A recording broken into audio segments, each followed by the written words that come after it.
Hey guys, so recently I had a little stop in the Detroit airport. I had a layover there, and it's funny, the first thing I noticed was how clean the airport was. It was super clean, and considering that that airport has over 32 million passengers, or did in 2010, that's an impressive feat, and that number is based on their website says that. So I wanted to check out the airport and do a little review on it. I went and looked at 6 to 8 different bathrooms. They were all very clean in my opinion, very well kept, and that was impressive. So I also decided to look in those family bathrooms with the personal lock, and I couldn't find almost any open. 6 in a row were locked, and the very last one I checked, it smelled like smoke, like somebody had to have their little cigarette break because they're locked in an airport, and I didn't. It also wasn't very clean other than that too. So I was a little disappointed with that. I feel like a family bathroom should probably be one of the cleanest, if not the cleanest in the airport. Should be really well kept as people are bringing their kids in there and kids touch stuff, and so that was a little disappointing. But I'm sure they'll get that taken care of, and fix it up a little. So, but other than that, the hallways, everything was super clean, thanks to guys like that guy walking by, the cleaning guy. So I was impressed with the cleanliness of the airport. Another feature that I liked in that airport was in the McNamara terminal. That's the huge terminal with concourses A, B, and C. They have this tram that's being shown right now, and that tram will take you to any of 3 locations in the airport.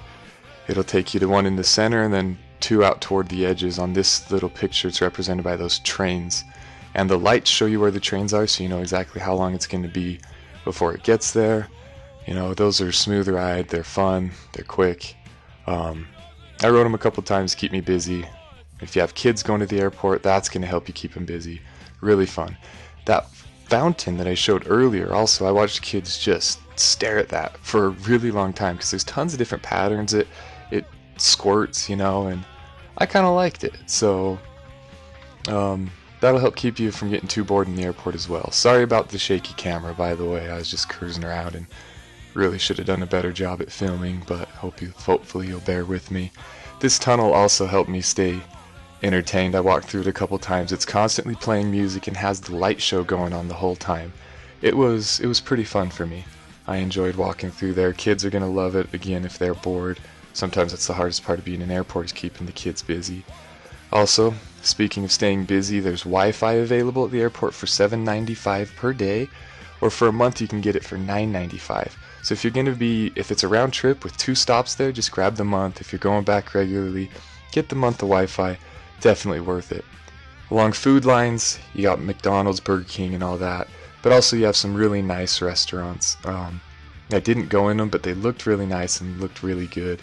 They're a little beyond my price point, and in most airports McDonald's is beyond my price point, but they do have a lot of options. Now, one thing I wanted to mention is that really long terminal I told you about.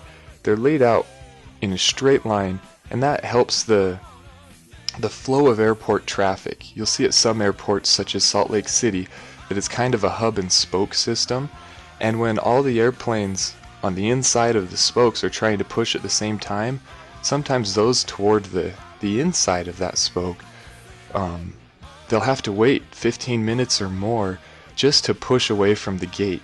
And with these straight long terminals that Detroit has, the airplanes will push much more quickly, and you won't run into that problem. So hopefully this was a quick rundown for you if you're going to be stopping in Detroit. There's 13 different airlines that service Detroit regularly, so hopefully it lets you know what you're in for, and I hope you enjoyed it. Thanks, guys.